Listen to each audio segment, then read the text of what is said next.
So if you've been watching my channel for some time, you know that I enjoy really maxing out my own personal distance, because I think that hitting it long and straight like that on the course is a really fun way to play. I also love helping you at home reach your own personal maximum distance, except sometimes, in fact more than sometimes, I get a lot of emails and texts from people saying, hey look, my speed is 90 miles per hour, but I only hit the ball about 210 or 220 yards. And I'm thinking, wow, there's something really off there. I'd really love to help you figure out how you're going to get it out to your personal max distance of 250 or 55 yards, which is possible at 90 miles an hour. So right after this, let's talk a little bit more about how you at home watching can get to your own personal max distance. And if you watch till the end, I'm going to give you a couple little bonus tips that are even going to help you stretch that even further. So if you want more distance, definitely stay tuned.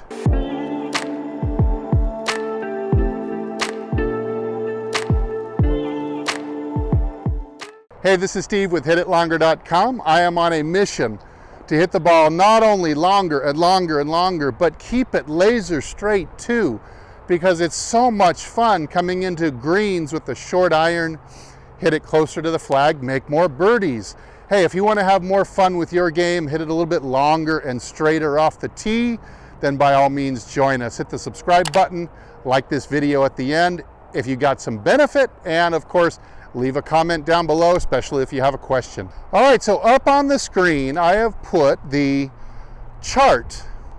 Comes from published by TrackMan, and it comes, it's a little bit of a grid, so I'm going to go into the details just a little bit here.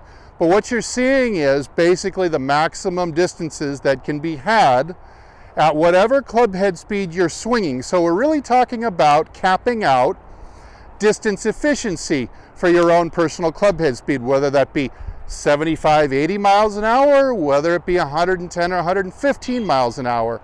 I think most of you at home watching this will be a little surprised that you are way off from the maximum distance you should be hitting at your club head speed. Let's take a look at, a mid-range one, 90 miles per hour. Raise your hand if you can reach 90 miles per hour on a good day. That's some of you. We're going to take something in the midway point, so 90 miles an hour. You can see on the chart here that first you have to max out the ball speed. So they've got ball speed here at about 134 miles per hour or so. That's a smash factor of about 1.49. So just to round up, we're going to call it 1.50, perfect smash factor. You're going to do that by hitting it right in the sweet spot. So what I want you to do is, next time you're at the drugstore, is you're going to get a bottle of foot odor spray powder. And when you go to the range next time, you're going to spray, and you're going to coat the whole face of your club. And I want you to see, hit about 10 balls that way, and I want you to see where on the club face that you are trending. Are you trending towards the heel? Are you trending low? Are you trending up on the crown? Any of these bad misses will cause the ball speed to go way down and your distance as well. Now, the second thing I want to point out on this chart is the amazing difference between angle of attack and overall distance. Again, if we look at the 90 mile an hour range, you can see that hitting down on the ball 5 degrees nets you very little distance. Imagine doing that and missing the sweet spot. You're probably looking at 30 to 40 yards of missing distance just on those two categories. You can see hitting up on the ball 5 degrees that you can actually make a golf ball go 259 yards at 90 miles an hour. Now, this is extremely rare.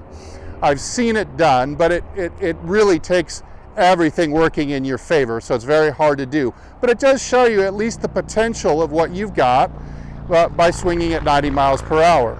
So obviously, a 5-degree angle up strike is going to be at least 25 yards longer than a 5-degree down strike at 90 miles per hour. Now, as you take it up 100, 110, all the way up to 120, that difference starts between getting to be 30 yards, 35 yards, the difference between angle of attack. So if you're hitting down on the ball, you're going to lose distance. If you're hitting up on the ball, you're going to be getting closer to your max distance potential. All right, let's turn to a third category. That's a combination of launch and spin. Now you can see the optimal launch and spin on the chart for 90 miles per hour. You see the launch angle and the spin rate. Now this constitutes fairly high launch and low spin, and that's what we're looking for. We were looking for an up strike to create that high launch angle and a nice solid strike with the right technique to create a really low spin rate. Now without a launch monitor, you'll need to kind of pay attention to the flight of the ball. A high launch, low spin ball gets up quick, but appears to tumble, almost as it's doing a parabolic arc, or almost looks like it's knuckling a little bit out there if you've got high launch and low spin. You get the extra carry, you get the extra roll, and boom, you're out there to maximum distance. On the contrary, a low launching, high spinning ball is going to climb to your eye, and all your playing partners are going to go, ooh, it really went, and you're going to get out there and they've all outdriven you. So anything that's low and climbing, that's going to be low launch, high spin, and those are going to be your enemy. We really don't want those because they really gobble up distance. That can be very easy to do if we're hitting down on the ball and therefore having to use excess loft to keep the ball airborne reasonably.